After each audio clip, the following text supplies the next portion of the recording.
Right, nice one. We are live. Well, let's hope so. Oh, the lighting does nothing for us, does it here? Floodlights don't help either. Stupid floodlights, honestly. Right, well, Wrexham 3-0 winners against Woking. Get your questions in. Yeah. And we can go through and give you some of those key insights. But a great performance by Wrexham. It was really nice. Luke Summerfield scored 2 goals. I mean, what the heck? Shocking. That's quite something, isn't Very it? shocking. Yeah. From our holding-ish midfielder. Yeah, lovely. The first one was a beauty. I mean, he's missed so many chances around the edge of the area this season, and then he, from further out on his weaker foot, just blasting the top corner like that. Not bad. Yeah, it was one of those where they're just passing sideways. You thought, oh wait, no one's actually pressuring me. I can go forward, take a few touches. He was in the space to hit it, and he put it top corner. Lucky enough. Beautiful finish, wasn't it? And someone behind me, when he got the ball, shouted "shoot!" and I thought, oh, please, why do people do that? And he beat his man, and I thought, okay, yeah, but I don't know. Well, I was still, when he hit it, I still thought, no, don't do this, mate. Yeah, it's a really difficult angle as well. He really nailed it, didn't he? Well, it's his weaker foot as well, isn't it? And yeah. Our first comment is Tardude saying the return of Luke Summerfield. Yeah, it's not quite been going for him this year. Or previous years, really. Last season, though. He's okay. I don't know. It's just confusing about what his actual role is in the team. Yeah. Where he's an attacking midfielder, box to box, holding. But I feel like when he's driving, like he did today with that movement, that's when he's at his best. Yeah. And late in the second half, when he was creating chances, trying to get his hat trick. Yes. Oh, that was priceless. That was, wasn't it? Yeah. I mean, he hit inside netting. We thought that was in up at the gantry. Yeah. We're all screaming. Well, the one that he put in the top, just before that, I've gone this in backwards order. The end of the sequence is him ripping it from like 8 yards out into the side netting. Yeah. But then the attack before that corner came from a free kick, where the referee gives the foul on the edge of the box. The ball rolls to him, and he nails it in the bottom corner for his hat trick. Yeah. And then the referee's given a free kick, and it really was an instant whistle. Give it a second, mate. He did blow straight away, to be fair, so you can't argue with the decision in the end, but he should have let it go on. Keeper arguably would have saved it because it was kind of down the middle. So. Yeah. I don't know, from our angle, it looks cornerish. Cornerish enough to ask a question. He would have asked questions. Yeah. And then there was also the Hooper 1-on-1, was that it? Yeah, no, beg your pardon. The chance Tyler Reid had.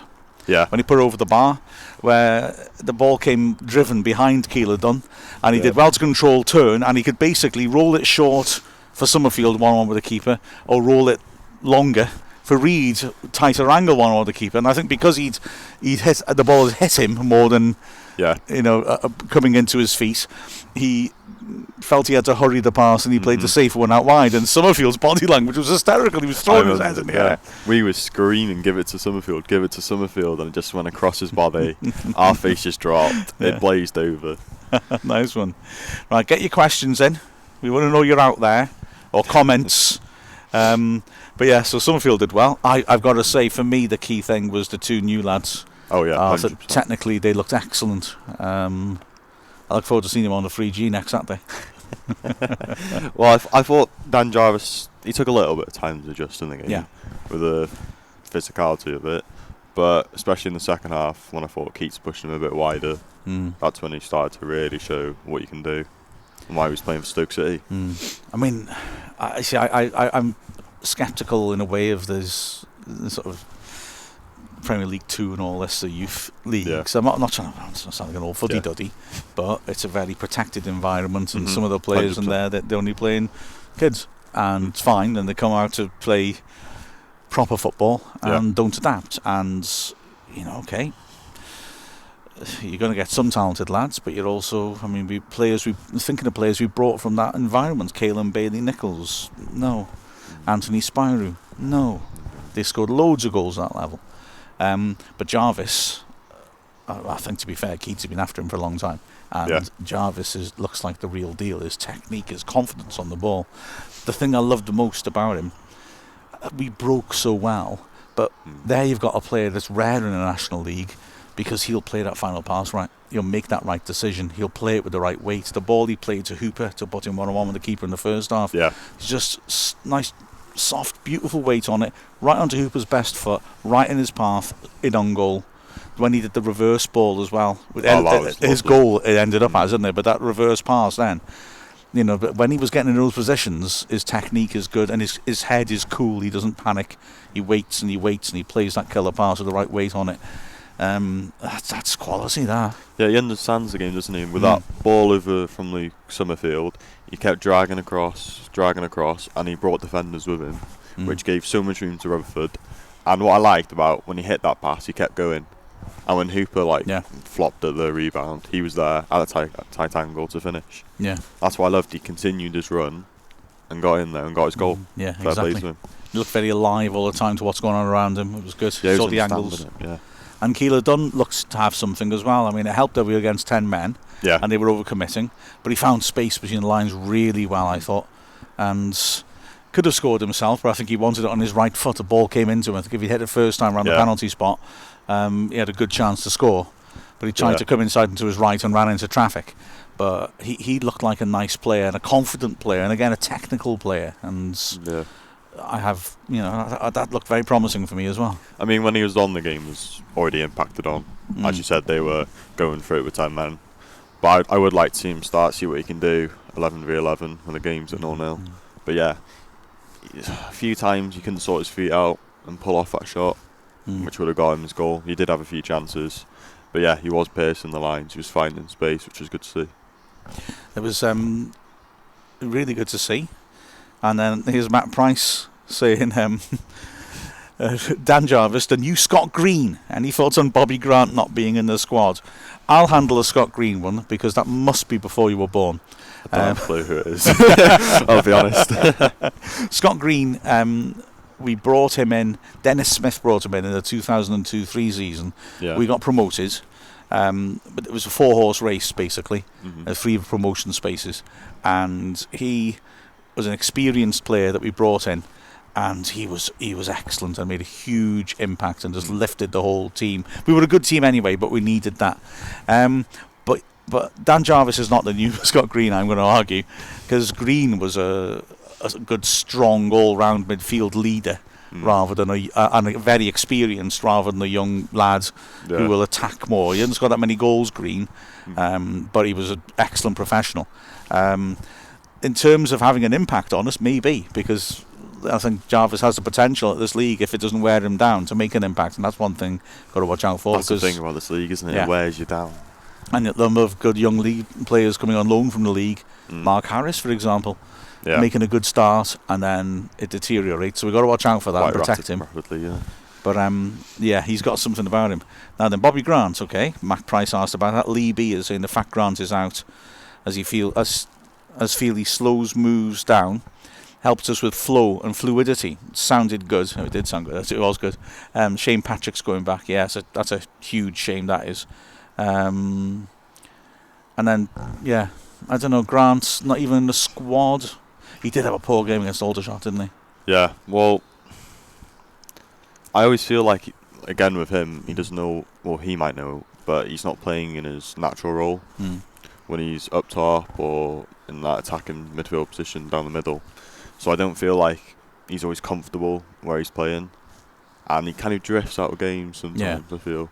And if he's not getting his goal or assist, the fact that he's drifting out of games, that affects his all-round performance, so it doesn't look as good.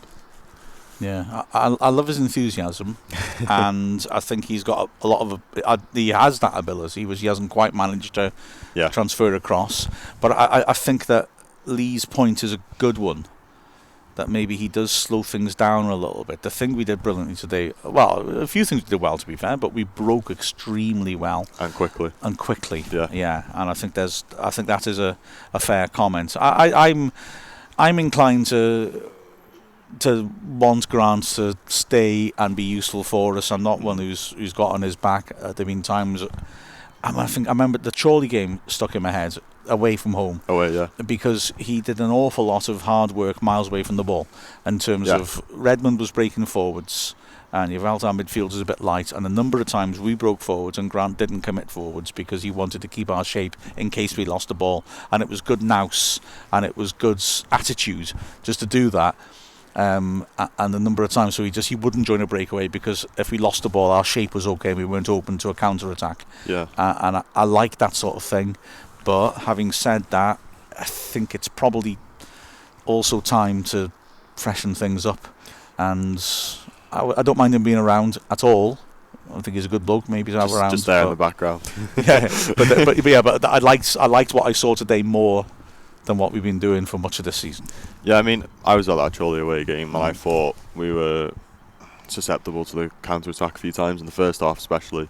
I did notice as well that he was not committing, dropped back slightly, which did help. We did get countered still. But yeah, he does have the understanding of the game. He's not a flair player. We know that. He's just solid, more arguably solid player. But yeah, I think it's time to move on, maybe have him on the fringe of the squad. Yeah. And see what he does from there. Of course, we then get to the point that surely he's one of the bigger wage earners. And how do we juggle the squad this month? There's only I'm going to check the date. 2 weeks left to try and change things around. Yeah. And sadly we've lost Manny Smith, but that will free money up on the wage bill. Keats hasn't finished building this team yet. No. So is there an element of some people have to move on, big wage earners move on because you might be able to bring 2 players in. Yeah. Well, he's putting his imprint on the team now. You can see that with Dan Jarvis, 100%. But yeah, if a lot of the players in the team aren't really his cup of tea at the end of the day, and maybe you've seen that through past performances, interviews. But yeah, really pleased with Dan Jarvis today. Yeah, absolutely. Lee also said Shane Patrick's going back, and it certainly is upsetting. But he wants to show he can do it in the Football League. The frustrating thing is that we've underperformed, this season, because if we were gunning for the Football League, he might have decided to stay, mightn't he, and see in the summer. If he got up with us. And it's a shame because we are going up this year, and he'll miss out. It's still possible. Poor lad. And he just won't make it with us. Yeah. Heartbreaking. Yeah. Brought on yourself, son. I would also say Tardoud saying the return of Sean Pearson, and that's an interesting point as well. And Lee lower down was saying that he was no coincidence that Pearson played better. He was saying, well, he's saying that in relation to Grant not playing, but certainly, I mean, Lee Fowler was commentating today, and he was straight away saying he felt that Sean Pearson's body language was much more impressive, that he was really leading. It looked like the Pearson of the last 2 seasons, and he and Lawler, as Lee said, won an awful lot of headers early on, set the tone. Yeah, we didn't look flimsy at the back for once, which, it's uncharacteristic with our 2 centre-backs, or 3 technically. The big strong lads, leaders as well, especially Pearson. What I loved was, it was in the first half, he had a moment, I think it was with that Jake Hyde, their striker. And, he's given the verbal, standing strong. As soon as Jake Hyde went up and started mouthing back, Pearson straight away put his head back. Ref, he's all over me. He's just been clever. Clever Pearson. That's what I've missed. He did that with Diarra near the end as well, from a corner, when because he and Diarra got quite a lot of history. They had some real trouble at Barrow, but when you see him going flying, he's winding someone up and then hitting the deck. That's what he does best, winding people up. Well, the other thing he does well, and I liked seeing this, was near the end when I think it was 2-0 at the time. Kennedy came forwards. There was a slight sense of maybe showboating a bit with some players, and Kennedy came forward, and it looked to me like he tried to play a no-look pass to find Jennings outside him. It was a simple pass, and it looked like he looked infield and then knocked it and gave it straight to the Woking player who was standing between them. I remember that. Break right down there, which ended up in the ball going into the goal mouth. And once that happened, once that was cleared, Pearson, how can we put this? Said words to Kennedy. Sharp words, That's I the suspect. best way to put it, And I liked it. I thought, good, there we are. There's the skipper again, demanding those high standards that he always has done. I'm not having this, son. Don't mess around like get that. Carried away with it. Yeah. We're 2-0, 3-0 up against 10 men. Let's just play properly and make it 5 rather than show off. Yeah, I remember Dan Jarvis did a bit of showboating in the corner as well. Fans liked it. Nothing wrong happened, so no arguments with it. Yeah, and Keeler Dunn did as well, pretty much the same spot once, where he just did a little fake and step over and came back inside again. Yeah, so it gets the crowd going, doesn't it? As long as it's not, like I say, no harm done. Yeah. And it's fine. Yeah. Lee again says he thought Fowler on commentating was excellent, and he is a really good summarising reader of the game.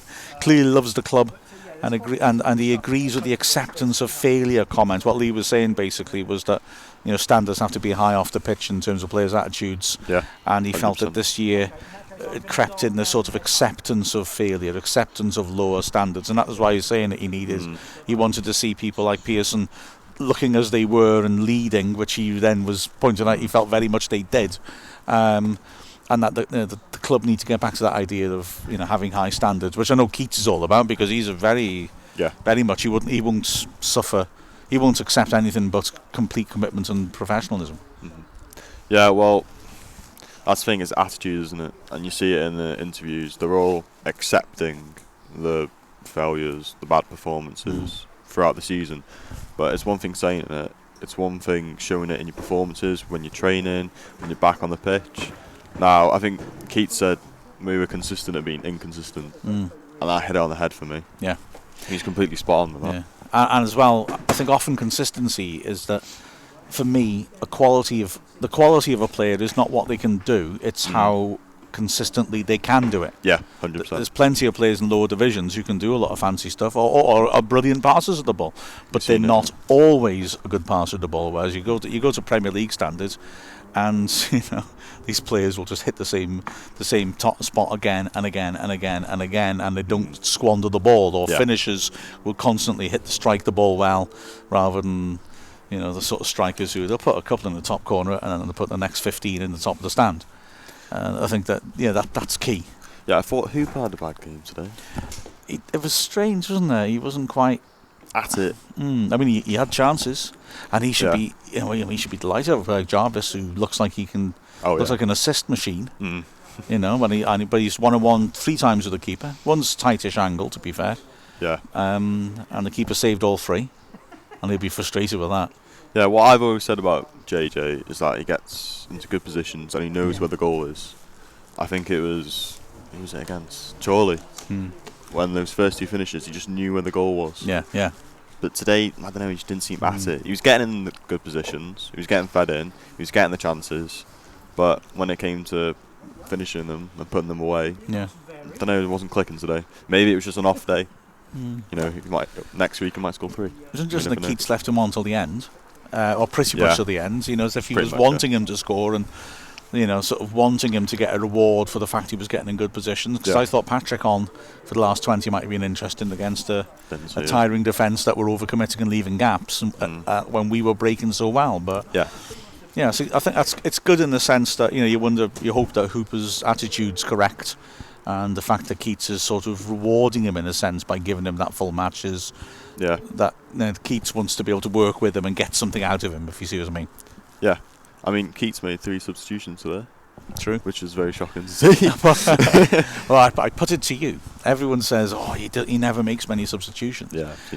Up till now this season, is that because he looks at his bench and he thinks, well, I'm not bringing him on? I mean, the game. Probably. Which game was it? There was a terrific performance and we beat someone really good. Solihull. Yeah. The work rate from the midfield was just obscene. It was wrong. I mean, it wasn't humanly possible. And he left him on for the whole 90. I remember. And it was because he looks at his bench and he thinks, well, I'd rather have an exhausted Luke Young or an exhausted Akil Wright than one of these. Yeah. I think that may have been... As blunt as it is, yeah. Now he's actually maybe thinking, okay, I can use these guys. He's got options, yeah. Yeah. I look at the bench today. I mean, Oswald, he's not the greatest fan of, but he's brought him on. Patrick, he's left him on the bench today. Yeah. Who else have we got? Keeler Dunn, new player. He looked great off the bench, good impact player. Reed came on. Who just running straight away, wasn't he? Yeah. He did have a chance. Yeah. Didn't have to do too much today because the game was dying away. But well, Tardu was saying there about good recruitment by Keats, and that's something that's been encouraging for me. That I think, he's brought 6 players in this season.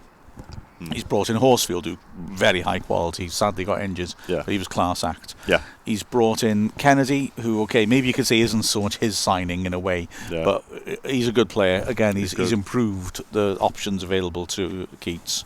He's brought in Tyler Reid, who has been erratic, but I think, to be fair, he's had injuries. You can see qualities in him that would raise, potential. again, the quality of the squad, although he's up and down.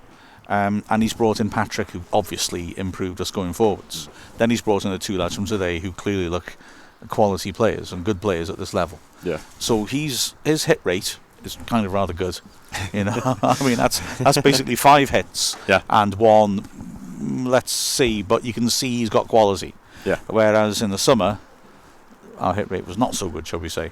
Yeah. And I agree. I think the recruitment's exactly it. I know he's very thorough in the way that he goes about signing players. I know that these 2 came in today. They've been on the radar for a long time.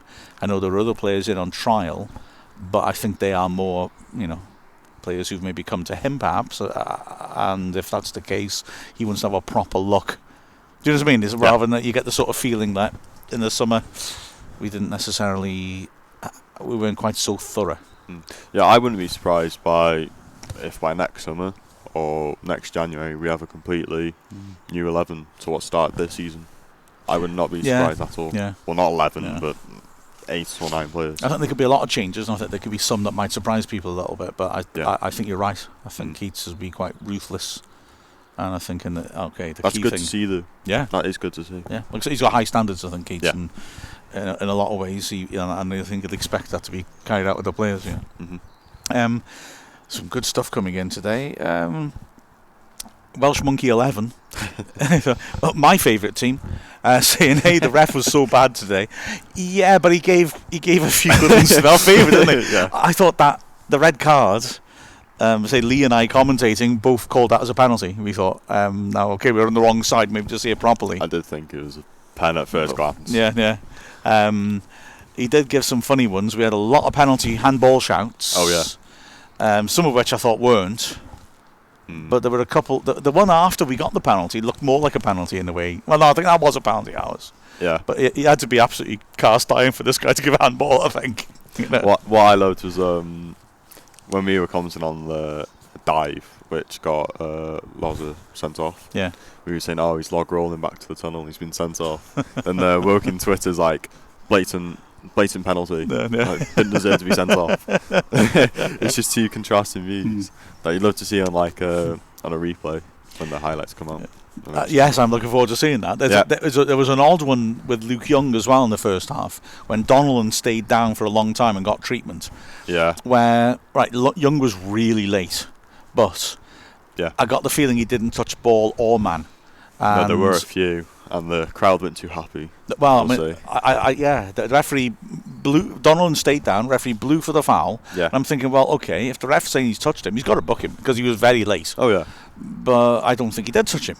And the reaction of the Wrexham players made me think he didn't touch him because the whole Wrexham team went up, and I think, like I say, crowds go up over anything. Oh yeah. When the whole team goes up, usually it's because that's a poor decision. Yeah. And I thought, hello, and he didn't book him, and I thought, come on, you can't justify not booking a player if you really think he hit him. And I thought, he was sort of guessing a bit some of the times, going on, he stayed down, it must be a foul then. I mean, there was one in the very corner where Poku, he tread on the ball. Yeah. Fell over, goes rolling over, the ref gives a foul. Yeah. The whole crowd go absolutely mental at Poku and the ref for about 5-10 minutes. Everyone's moaning. At the end of the day, he's given them a red card. Yeah. He's given us a penalty. Yeah. We've got 3 points, got a clean sheet, 3 goals. Lovely man. Andrew Miller is a lovely man. Fantastic.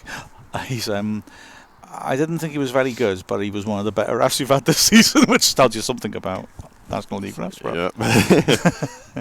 Yeah. Poku was often going down and asking for it, and I wonder if the crowd had that influence on the ref as well a little bit. That maybe he started thinking, you know what, they're on my back saying he's diving all the time, Lee asked about game management, and that certainly was a lot better today. I think we were quite cute drawing fouls, and I was pleased to see Leighton get clobbered. Not that, but it's pleased to see that we reacted against it, because there was a game, I can't remember who it was. I do. It was Bugil when he scored a hat-trick against us at Sutton, but he should have been sent off. It was a shocking foul on Luke Young when it was 1-0. Dreadful late foul, and nobody reacted to it. And the ref just gave a free kick. Astonishing. That's the thing, you've got to work as a team. Whether it's been shouting, man management, all that, you've got to do it as a team, not just individuals. You need the whole team to stand up, which they did today, to be fair. Yeah, and I was pleasing that. Go through a few more.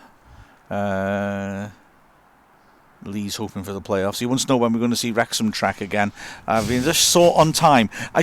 Ironically, I did film a Woking one and I haven't finished editing it, so I might just put it out months afterwards. I was quite pleased with it because should I give away part of what I did? Give them a little hint. Do you reckon? Yeah, see if they want to. Well, let's just say the Jam come from Woking, and I managed to slip about 10 Jam song titles into my commentary without anyone noticing. No one noticed at all. Yeah, I was quite pleased with that. So I've got it. I haven't quite finished. Maybe I'll get cracking on it soon. I hope. Simon Cupson, we played well, especially going forwards. Cooper's unlucky. And Shaw he likes to run into defenders as if he's looking for a foul rather than look for the ball. He does get sort of tied up by defenders sometimes, and if his first touch hasn't taken him away from him, they're on him, I think. Yeah, I mean, his hold-up play, I think, is getting better, a lot better. Yeah. But, like, you saw it with Dan Jarvis in the first half. He was running at people on the halfway line. It's not really the National League thing to do when they've got bodies pinged back and you're running at them. But I mean, it's different to this sideways football, so can't really complain. Yeah. Simon Cook also saying that as we've not lost, I feel I can say the officials are still awful and not sound like sour grapes. I suppose we put that point in me, and we just talked about that. But yeah, you're dead right. And as you said, the officials are bad against both teams, not just us. I mean, Woking definitely would agree with that. And then Leighton. So when we finish off on this, perhaps. Yeah. Simon saying it's great to have a keeper that looks safe too. Few brilliant saves, and that we shouldn't be forgotten. He made, as I say, 3 excellent stops. And then Lee saying, where would we rank Leighton amongst the great keepers of Wrexham? For me, Marriott was the best. We'd be in doo-doo without him. It's very nice self-censorship there. Well done, lad. And there you are, Mr. C saying Di Davis, followed by Ben Foster. To be honest, if you put anyone above my EB, you shouldn't be at the club. Do not agree with the comment. Seriously?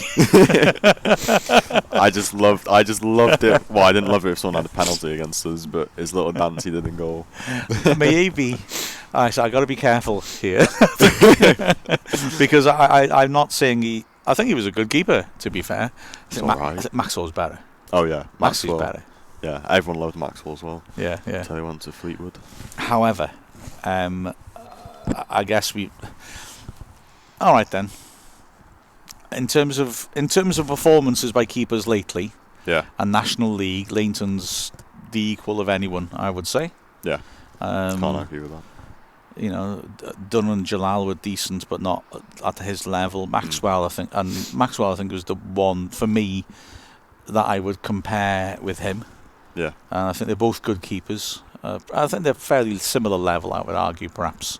Yeah, Leighton and Maxwell, but Leighton's been absolutely outstanding for us. I think it gets harder when you go further back, simply because we were playing at a high level.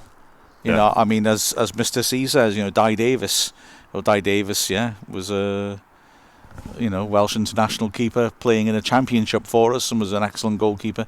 Yeah. So it's in some ways you've got to be careful. Likewise with Ben Foster. I mean, okay, he's playing a football. You know, you can see what he does in the Premier League. I mean, he's been fantastic this season in a terrible team. Yeah. Well, they're getting slightly better now. Well, yeah, that's fair enough. Yeah, absolutely. But I don't know. You know, I'll go left field with this. I'm not going to give a full answer. So I say certainly where he rated amongst them, he's done a very good job for us. Mike Hooper came to us from Newcastle, and this is when I was a kid, so sort of mid-80s, early 80s. Yeah. We'd had loads of problems with goalkeepers. We had a season where we just kept loaning goalies in, and they played 2 games, we'd be terrible, and we'd let them go again. And everyone's getting injured all the time. And then Mike Hooper came from Bristol City. Yeah, Bristol City. On loan. And oh my gosh, this guy was a brilliant goalkeeper. Magnificent keeper. Yeah. We got him on loan. We managed to sign him and then lost him quite soon afterwards because Liverpool bought him. Oh. And so Liverpool bought him as second choice, but he got quite a few games for them anyway. And he was an excellent keeper. Went to Newcastle afterwards. I really liked Mike Hooper. It's a tough life being a keeper, isn't it? Well, speaking as an ex-keeper, I think it's the only life. Yeah, so it's tough to choose. It's interesting. if you look at it in terms of goals conceded per minute conceded or match conceded, the recent ones dominate it actually, which maybe is because National League's lower than we ought to be.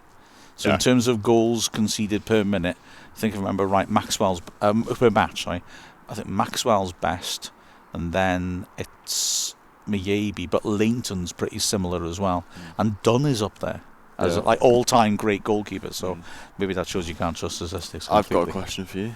Uh-oh. Do you think the reason why we can't get out of the National League is because we're too good for the National League? Oh, that's deep. Maybe not based on this season, but in recent years. How would that work? Well, the heritage of the club, the players you bring in, the football you want to play. Okay. Maybe, you see like national teams going into like the FA Cup and causing upsets, and like big teams or like bigger teams struggle to play against them because of the style of football. Yeah. Maybe. Okay. And then we have a different expectation, and so we're not going to go down the road of buying budget, big, strong, fast strikers who misfire but end up winning enough games for you and going long ball. Okay, I like that. Also, Kevin Wilkin would say that a big factor, a disadvantage for Wrexham, and this is going to sound odd, and you could argue against this, is the racecourse. Because he was saying that, when he was managing on Eton, this was the game of the season. And they would always raise themselves. They'd always be 10% better than normal at the racecourse because their big game of the season was playing in this fantastic stadium. Yeah. And he's saying everyone's doing that. He said he realised when he came here as Wrexham manager, everyone's doing that. Everyone's stepping up because they're all seeing this as a big match. So that's an interesting. Yeah, okay, that's an interesting point. I think maybe as well, and I'm reluctant to say this. I think the fans have been much better than a lot of other big clubs who've come down to the National League. When Luton came down, there was a sense of, we'll just go back up because this league's rubbish. Yeah. And they became incredibly unlucky. And in the early 5-6 years we were down here, you get a lot more of the National League paper journalists coming down out of curiosity. Yeah. And they would often say we were better because we were more humble. We were more like, we'll accept this and fight and get out. Whereas other clubs are coming down and saying, what are we doing in this stupid league? We shouldn't be here. Problem is, some of them have gone back up. Oh, they've gone back up. Yeah, and we're still here. Maybe arrogance works, Yeah. I think that's faded a bit now. I think it has become frustration, but that frustration then becomes a problem, doesn't it? Because now it's gone from we've got to get out of this to God, we're failing because we're still down here, and that could affect things. Certainly this season, I think, that the sense of failure is much greater than it would be if we just had a bad season, because there's this sense of, this is historically bad, which it is. Yeah. And that weighs on players perhaps as well. There's a lot of expectation at this club. Yeah. And no one's... Well, the fact that we're still in this league means that no one's managed to live up to it. Yeah. Although I think I will say in defence of them, of not living up to it, it's ludicrous you got 2 promotion spaces. Oh, it's absolutely stupid, nonsense. And to be fair, if we had anything other than that, we would have gone up. That season when us and Fleetwood were miles ahead of everyone else, we'd have both gone up, and that would have been fair. And I know, I don't want to be too stupid about that because you know the rules before you start off. Yeah. But 2 promotion places is dumb. And their idea of having more playoff positions. Yeah. I don't really see the logic in that. I get it's always tight. Yeah. At the top half of the table, but surely you've got to have more going up. Well, you've got to, haven't you? The thing is with that, it is stupid. Football League, it's down to them. If the Football League will have to open up another space for us to have more than 2 teams going up, and the Football League clubs vote on that. So your argument is turkeys don't vote for Christmas. Why would we vote for an extra relegation spot? Because then that could be us. Yeah. But that's completely false logic, because you could end up being us. You drop down and then you're off and up there, but you don't get up because there's only 2 spaces, and there's an element of luck involved in getting back up again. I think it suits. I know it sounds stupid. If you're a small team in the Football League, I think it suits you to have 3 places going up, because I know you might be the thirds from the bottom and go down. You've got a much better chance going back up on merit again. Yeah, well, I can see the argument against it, because if you've got 4 teams in this league, the 4th team going up may not be of good quality. Yeah. I can see the argument for that, Yeah. but it's just frustrating that if you finish second in that Fleetwood year when we played incredible football. Oh yeah. And then we don't go up. Yeah. I don't know. There's other stuff here now. Well, not much actually. That's good. I think we did pretty much see them. Okie dokie. We should go anyway. Oh, Bobby Roberts. Mr. C says even Bobby Roberts is better than me, maybe. Well, Mr. C, you did say something about showing your age. And and I've got to say, yeah. Bobby Roberts. So, I don't know if you're aware of the whole Bobby Roberts thing. Bobby Roberts. It rings a bell. Right, he was manager. He was in his, I want to say, early 50s. He was an outfield player when he was a player. We had such a bad injury crisis, he played in goal for us for a match. This is the Welsh Cup against Worcester. And I was here in the stand watching it, thinking, good Lord. Yeah, he wasn't even a goalkeeper, he was an outfield player. Yeah. And basically, our team defended him well. We drew and then we won the replay. That was when we had those goalkeeper problems I was referencing. Well, that's pretty extreme, isn't it? Yeah. But wow, yeah, Bobby Roberts, good stuff. I will actually say one more thing, because I've just seen that down there, and I think Lee's asked an important question. Which is, he said, heaven forbid we did drop down, what would happen to Mixler and the YouTube post-match stuff? Right, now this is ironic. Actually, the main thing that could affect it is going up. Oh. But I don't think... Okay, let's think. The reason... When we were in the Football League, we were tied into the Football League's deal, which was that we had to have a Football League website and we had to have, our media had to fit in with that. So that was why our commentaries used to be behind a paywall, because they insisted upon it. So when we dropped out of the Football League, we were National League as Cowboy Country. Then there was pretty much no rights sort of deals on anything, and pretty much you could do whatever the hell you wanted. Yeah, that's changed slightly, but only slightly. It angers me no end that we're not allowed to put highlights up until midnight on the Monday morning. Yeah, because we were told that we would be able to put them up whenever we wanted. That the YouTube channel makes a decent amount of money for the club, but we miss out probably on 3,000 odd hits on the Sunday. 100%. That really angers me. And Saturday night. People don't look for highlights on the Monday, on the Saturday game. Yeah. They look either on the Saturday night or on the Sunday morning when they wake up.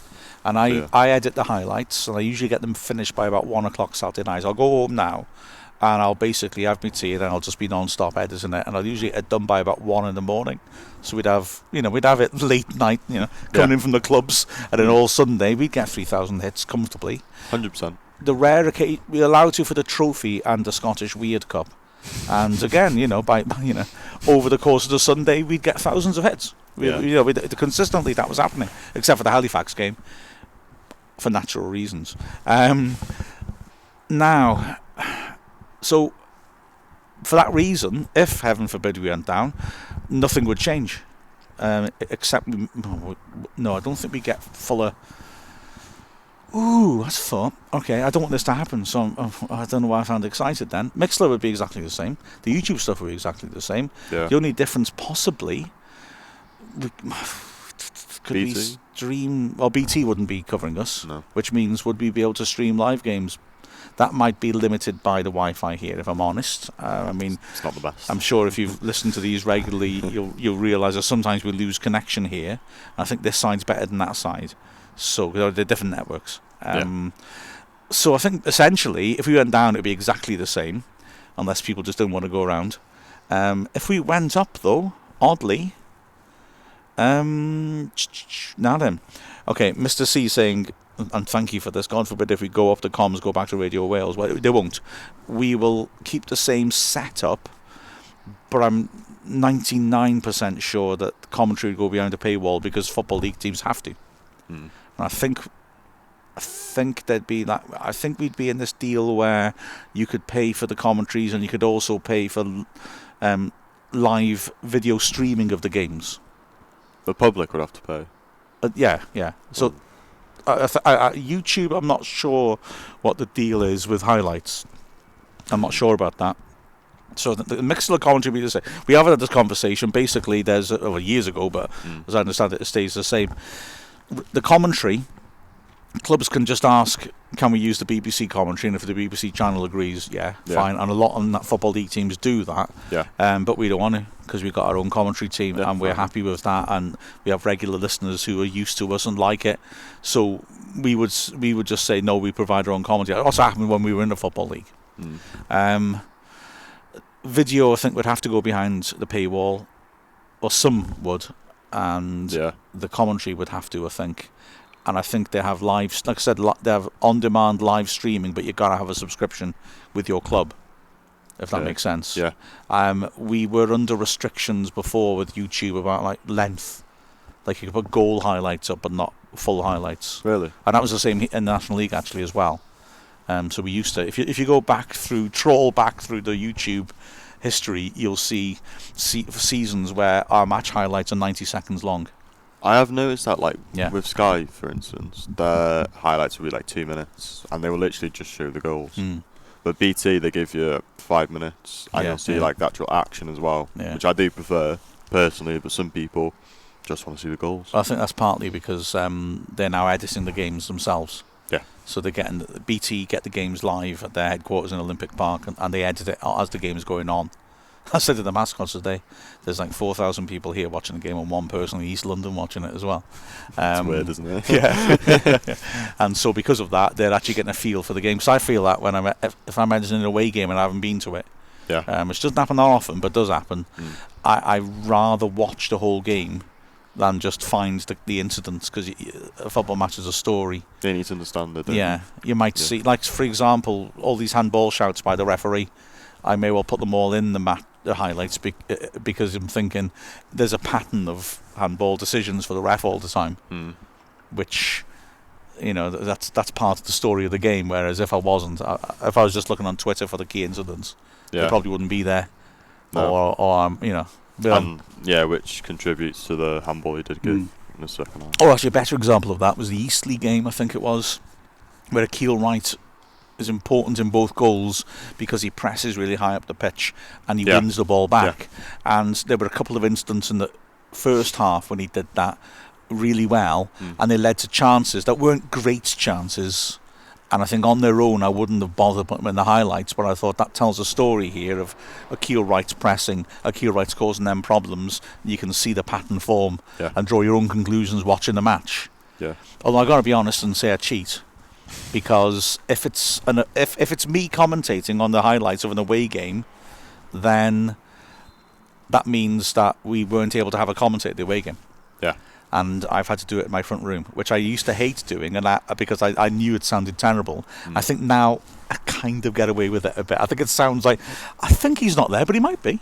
I think I've improved it a little bit. I've never noticed that. Excellent. The subterfuge is working. That also means I can create the narrative a bit, doesn't it? So I can say, oh, look at Akil Wright doing that for the two, because I'm the editor and the commentator.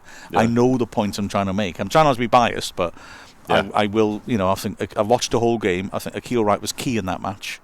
So I'll put those bits in, and because I'm commentating, I'll draw attention to that a little bit, and then you can sort of see a purpose to that. Now, if I'm not commentating on it, so say in a home game, I mean, fair enough. I'm not saying I'm right. I'm just saying that if the commentator doesn't refer much to the handball shouts or somebody's role, I might think, okay, without that drawing attention to it, maybe it looks weird in the highlights, so I won't put it in. Does that make sense? Yeah. Well, when I'm watching like highlights of a game, and you'll hear the commentator, it's almost as if they're commentating afterwards, and you can hear by the tone and what they're saying that they've already seen this. And they're commentating after it's happened, not live. Another thing about highlights is, like you said, it's a story. If I'm watching highlights, I don't want to know what's going to happen. Yeah, me too. If it's just going to be goals, I know it's going to be a goal. I want to see people hit the post, have a shot saved, a bad tackle or something. You want to build up the story and like the rapport of it. Yeah, it's like you want to try and not cut straight to an incident. Have a bit of build-up play, and especially with a goal. With a goal, if we're going to score, I might take it from them having the ball and get for 10 seconds, so you can just see where we moved and how they lost it, and then what we did. Maybe VAR should do that in the Premier League. Maybe VAR should just go and find a dark room to stay in. I don't think it's VAR that's the problem. It's how it's conducted. It's humans. Yeah, absolutely. Stupid humans. Lee there saying he hopes to come and jump on us on YouTube. Photo bombings are encouraged as far as we're concerned. It's already happened. Just very quick, because we should go really before we start talking about VAR, because I've got opinions on that. What happened to tunnel cam, tar dude? I think it depends on how many people we got. We used to get people in the tunnels and... Yeah, I was on it for a game, but footage failed. Yeah.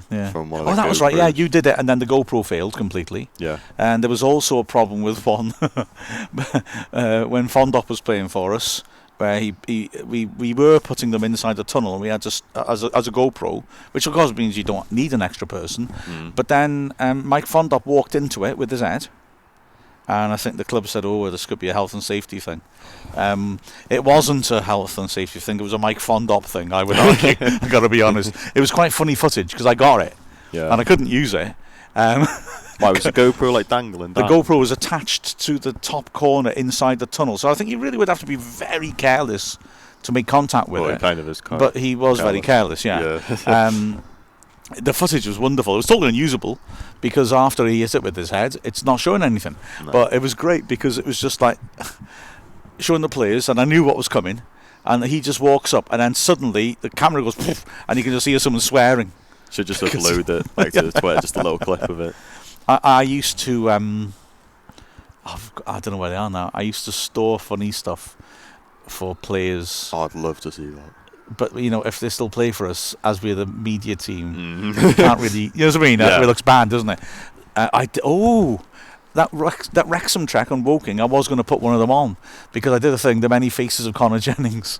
We had a game at Woking where we won 1-0 and he scored a goal. Yeah. But he missed so many chances, innit? And every time he pulled a different face, and the cameraman was quite tight and he could see it. And I actually, that's true. I was going to put that in that Wrexham track, The Many Faces of Connor Jennings, as long as James doesn't object. So that's tunnel cam. Yeah. We've gone back to this now. Ben Woods, what do you think of new signings? Wind it back about 4 days. Excellent. Really good technical players. Bailey. Hey, Bailey. How did Laneson play? Excellent. 2 big saves in the first half. 1 good one right at the end to keep his clean sheet. And Lee saying that have you been hit by a GoPro injury claim? Welsh Monkey 11. Aston Villa 3. Have any of you played for a football team? Despite my appearances, yes, I'm now a fat lad. Cute, but fat. But I played for Wrexham schoolboys. I played for Wales schoolboys, a goalkeeper. I can only say must have been a time of national shortage.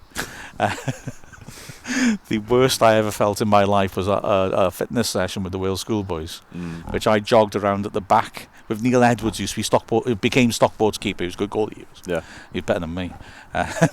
And we were jogging off at the back. He was jogging off at the back because he was just thinking, I'm a keeper, I don't need this.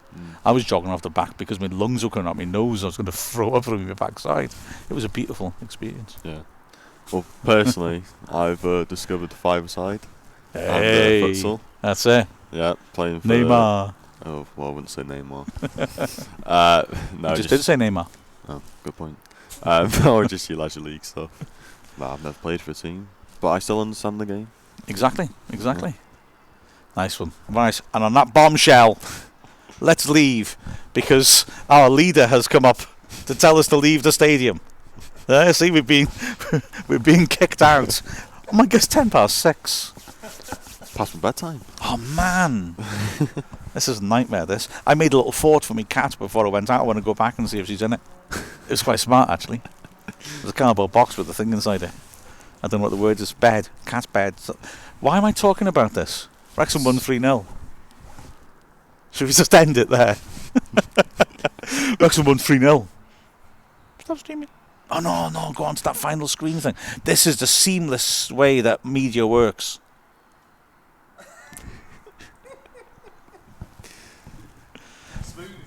Smooth. I'll have the mics on though, so we can tell you. Yeah. Smooth. This fade's going to be good. Smooth.